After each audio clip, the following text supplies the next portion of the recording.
Hello friends, ये आज हमारे पास निसान की अल्टीमा आई है।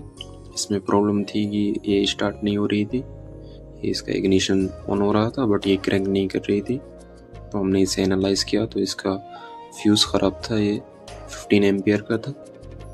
ये हमने इसको चेक किया तो ये फ्यूज़ 80 कंट्रोल का था।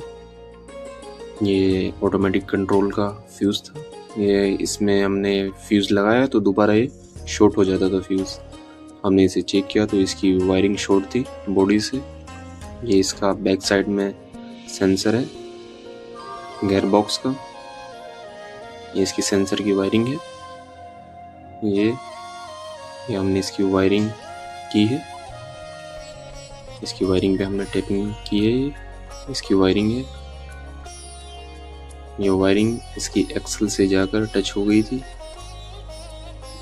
ये इसका ग्राउंड है और ये इसका सेंसर है जो शॉर्ट हो गया था जिसकी वायरिंग।